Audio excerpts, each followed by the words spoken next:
Hello friends, subscribe to my channel and press bell icon for more update. Hello friends and welcome back my YouTube channel. So friends, जो हमारा आज का topic है वो है Chrono पोटेंशियोमीट्री, जो कि यूनिट 3 पोलैरोग्राफी का बहुत बहुत इंपॉर्टेंट टॉपिक है। और बहुत सारे स्टूडेंट्स को इस टॉपिक को लर्न करने में बहुत प्रॉब्लम होती है, क्योंकि ये अपने आप में बहुत टफ टॉपिक है। सो स्टूडेंट, अगर आपको भी प्रॉब्लम होती है तो बने रहिए वीडियो में मेरे साथ, और मैं गारंटी देती हूँ 100% कि आप जब तक वीडियो लेक्चर कंप्लीट देखोगे आपको क्रोनो पोटेंशियोमीट्री 100% आ चुका होगा। सो चलिए स्टार्ट करते हैं आज का टॉपिक। तो क्रोनो पोटेंशियोमीट्री है। क्रोनो पोटेंशियोमीट्री को हम कांस्टेंट करंट वोल्टमीट्री के भी नाम से जानते हैं। यानी यहाँ आपको पता चल गया कि पूरी प्रोसेस के दौरान करंट कैसा रहने वाला है, कांस्टेंट रहने वाला है। सो जनरली क्या होता है, 3 फैक्टर होते हैं, करंट, पोटेंशियल और टाइम। हमने पोलैरोग्राफी में क्या देखा था, टाइम वहाँ पर हम कांस्टेंट मानकर चल रहे थे, करंट और पोटेंशियल के बीच में हम ग्राफ ड्रॉ करते थे। जबकि क्रोनो पोटेंशियोमीट्री में हम क्या करते हैं, करंट को कांस्टेंट कर देते हैं और ग्राफ हम पोटेंशियल और टाइम के बीच में मेजर करते हैं। सो प्रोसेस वही है, जैसे हम पोलैरोग्राफी के थ्रू किसी भी कंपाउंड को किसी भी सैंपल में डिटेक्ट कर सकते हैं, वैसे ही हम क्रोनो पोटेंशियोमीट्री से भी हम कंपाउंड को डिटेक्ट कर सकते हैं। लेकिन हमें क्या करना होगा, पूरे प्रोसेस के दौरान करंट को क्या रखना होगा, कांस्टेंट। सो इसकी डेफिनेशन देखते हैं। It is an electrochemical method in which constant current, यानी कांस्टेंट करंट रखना है। उस कांस्टेंट करंट को हम पास करेंगे स्टेशनरी इंडिकेटर इलेक्ट्रोड। पोलैरोग्राफी में करंट ना तो कांस्टेंट होता था, प्लस में इंडिकेटर इलेक्ट्रोड भी कैसी होती थी, ड्रॉपिंग मरकरी इलेक्ट्रोड, जो कि मूव होती है टाइम के साथ। ठीक है, तो इसमें हमें स्टेशनरी इंडिकेटर इलेक्ट्रोड लेनी है, और वो भी सैंपल को पूरी प्रोसेस के दौरान हिलाना नहीं है, अनस्टर रखना है। तो क्या होगा, जो वर्किंग इलेक्ट्रोड है उसका पोटेंशियल टाइम के साथ साथ चेंज होता रहेगा, और उस पोटेंशियल और टाइम के बीच में ही हमें ग्राफ ड्रॉ करना है। सो क्रोनो पोटेंशियोमीट्री क्या है, एक ऐसी इलेक्ट्रोकेमिकल मेथड होता है जिससे हम किसी भी कंपाउंड को मेज़र कर सकते हैं कांस्टेंट करंट पर, और हम करेंगे क्या, जो हमारी वर्किंग इलेक्ट्रोड होगी उसका पोटेंशियल टाइम के साथ वेरी होगा, तो उस पोटेंशियल और टाइम का हम ग्राफ ड्रॉ करते हैं। सो जनरली क्या है, जो इलेक्ट्रोड होगी, इलेक्ट्रोड का पोटेंशियल टाइम के साथ वेरी करेगा, तो उस पोटेंशियल और टाइम के बीच में हम जो ग्राफ बनाएंगे उसे हम कहाँ बनाते हैं, क्रोनो पोटेंशियोग्राफ पर। जैसे हम पोलैरोग्राफी का जहाँ ग्राफ बनाते थे उसे हम क्या बोलते थे, पोलैरोग्राफ। तो जहाँ हम क्रोनो पोटेंशियोमीट्री का ग्राफ बनाते हैं उसे क्या बोलते हैं, क्रोनो पोटेंशियोग्राफ। तो जैसे मैंने यहाँ पर क्रोनो पोटेंशियोमीट्री का ग्राफ बनाया है, तो ये क्या है, क्रोनो पोटेंशियोग्राफ है। ये क्या है, पोटेंशियल है, ये टाइम है। टाइम के साथ आप देख रहे हैं यहाँ पर पोटेंशियल कुछ और है, जैसे जैसे टाइम बढ़ा पोटेंशियल टाइम के साथ क्या हुआ, चेंज होता रहा। ये टाइम t1 है, ये t2 है। इन दोनों के बीच का जो टाइम होता है उसे हम क्या बोलते हैं, ट्रांजिशन टाइम, जिसे कि हम टाउ के थ्रू भी रिप्रेजेंट करते हैं। सो ये क्या है, मैंने क्रोनो पोटेंशियोग्राफ रिप्रेजेंट किया है, वो भी एक सिंपल रिडॉक्स रिएक्शन का। अब नेक्स्ट हमें क्या देखना है कि क्रोनो पोटेंशियोमीट्री के लिए हमें कौन कौन से अपैरेटस की ज़रूरत पड़ती है। तो सबसे पहले क्या है, करंट सप्लाई। पूरी प्रोसेस के दौरान हमें हाई करंट रखना है, प्लस में करंट को क्या रखना है, कांस्टेंट रखना है।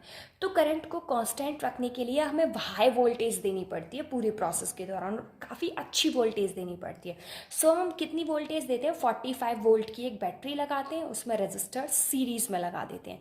तो 45 वोल्ट की बैटरी रजिस्टर सीरीज़ में लगाने से पूरी प्रोसेस के दौरान मिली एम्पियर से माइक्रो एम्पियर में कांस्टेंट करंट फ्लो होता है। सबसे बड़ी बात है अपैरेटस के दौरान याद रखनी है कि कुछ भी हो जाए करंट को वेरी नहीं करने देना है। तो करंट वेरी ना करे, इसके लिए हम हाई वोल्टेज की एक बैटरी यूज़ करते हैं। सेकेंड है सेल और इलेक्ट्रोड। देखेंगे कि कौन कौन से तरीके की हम इलेक्ट्रोड यूज़ करते हैं। सो इसमें हम मेनली 3 टाइप की इलेक्ट्रोड यूज़ करते हैं। एक तो क्या है, वर्किंग इलेक्ट्रोड, दूसरी है मरकरी पूल, और तीसरा क्या है, रेफरेंस इलेक्ट्रोड। वर्किंग इलेक्ट्रोड में या तो हम मरकरी पूल यूज़ कर सकते हैं, या फिर प्लेटिनम कार्बन की यूज़ कर सकते हैं, या फिर ड्रॉपिंग मरकरी इलेक्ट्रोड यूज़ करेंगे। और एक क्या यूज़ करेंगे हम इसमें, मरकरी पूल, और तीसरा क्या है, रेफरेंस इलेक्ट्रोड। वो या तो हम स्टैंडर्ड कैलोमल इलेक्ट्रोड ले सकते हैं यानी SCE, या फिर हम AgCl ले सकते हैं। सो मैं यहाँ पर आपको क्रोनो पोटेंशियोमीट्री का सेटअप दिखा देती हूँ कि हम इलेक्ट्रोड को कैसे रखते हैं।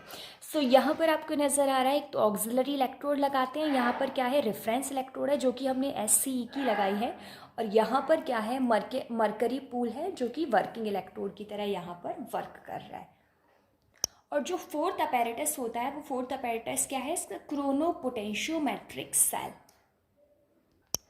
अब हम देखते हैं इसकी टेक्निक ऑफ क्रोनोपोटेंशियोमेट्री की ये वर्क कैसे करता है। एक सिंपल सा लॉजिक लेना है। सिंपल सा लॉजिक क्या है, आपने कोई भी सैंपल लिया, सैंपल को आपने क्या किया, क्रोनोपोटेंशियोमेट्री अपैरेटस में डाल दिया। आपको क्या करना है, वहाँ पर वर्किंग इलेक्ट्रोड लेनी है, प्लस में सैंपल को पूरे प्रोसेस के दौरान हिलाना नहीं है। तो जैसे आप मूव नहीं करोगे उसे, तो टाइम के साथ क्या होगा, पोटेंशियल वेरी करेगा। और हर कंपाउंड को हम मीज़र करते हैं उसके टाव के अकॉर्डिंग, क्योंकि हर कंपाउंड का टाव अलग होगा। जैसे ही हम देखेंगे कि हमारे टाव की वैल्यू क्या आ रही है, उससे हम टेबल से मैच कर लेंगे। तो जो भी वैल्यू उस टेबल से मैच होगी, जैसे सपोज़ करो कि उसकी जो हमने सैंपल लिया है उस सैंपल की वैल्यू 0.002 आ रही है, और हम टेबल में मैच करेंगे, देखेंगे कि 0.002 किसकी होती है, कॉपर की होती है। तो हमने यहाँ से आइडेंटिफाई कर लिया कि ये क्या था, कॉपर था। तो हम ऐसे कंपाउंड को आइडेंटिफाई करते हैं। तो मेनली क्या है, इसकी एक्यूरेसी, मतलब कौन सा कंपाउंड प्रेजेंट है, और हम मतलब फुल प्रूफ के साथ वो कैसे बताते हैं कौन सा कंपाउंड प्रेजेंट है, वो भी टाओ के थ्रू बताते हैं। ठीक है, यानी ट्रांजिशन टाइम टाओ के थ्रू पता चलता है। मैं एक सिंपली रिडॉक्स रिएक्शन के लिए बताती हूँ कि कोई भी रिडॉक्स रिएक्शन है, जनरली वो ऑक्सीडेशन फॉर्म में, कुछ टाइम बाद जैसे ही इलेक्ट्रोलिसिस कराई तो क्या हो गया, उसका रिडक्शन हो गया। तो मेनली क्या है, सॉल्यूशन इनिशियली में कौन सी फॉर्म में होगा, ऑक्सीडेशन फॉर्म में होगा। जैसे ही हमने इलेक्ट्रोलिसिस स्टार्ट की, धीरे धीरे उसका रिडक्शन शुरू हो गया। तो स्टार्ट में उसका पोटेंशियल कैसा था, पॉजिटिव था, लेकिन जैसे जैसे उसका रिडक्शन होता गया उसका पोटेंशियल नेगेटिव में वेरी करता जाएगा। जैसा कि आप यहाँ देख रहे हैं, ऑक्सीडेशन फॉर्म में है, पोटेंशियल यहाँ है यानी पॉजिटिव है, धीरे धीरे नीचे की तरफ पोटेंशियल आ रहा है।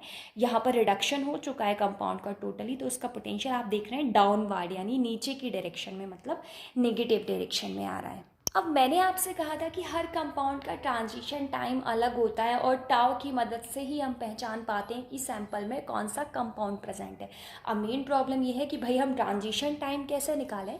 ट्रांजिशन टाइम के लिए एक इक्वेशन होती है जिसे हम क्या बोलते हैं, सेंट्स इक्वेशन। ये क्या है, सेंट्स इक्वेशन का स्टेटमेंट है, tau raise to 1/2 is equals to pi 1 raise to 1/2 N F A D raise to 1/2 upon में 2 आई। ये क्या है, सेंट्स इक्वेशन है।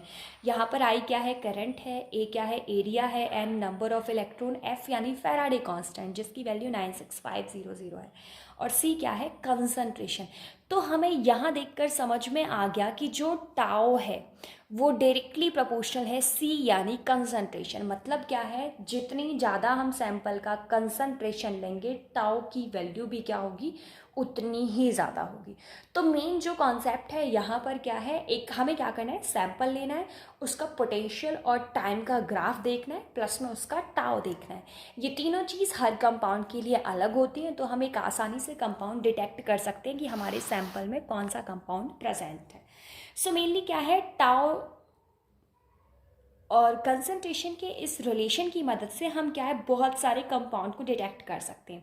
इनफैक्ट क्वांटिटेटिव डिटर्मिनेशन कर सकते हैं। कंपाउंड अगर 0.1 mm या फिर उससे लोअर कंटेंट में भी प्रेजेंट है तो भी हम क्रोनोपोटेंशियोमेट्री के थ्रू बता सकते हैं कि सैंपल में कौन सा कंपाउंड प्रेजेंट है, चाहे वो कितनी भी कम अमाउंट में क्यों ना प्रेजेंट हो। Thank you so much for watching me. If you like this video, please like, comment, share and subscribe my channel.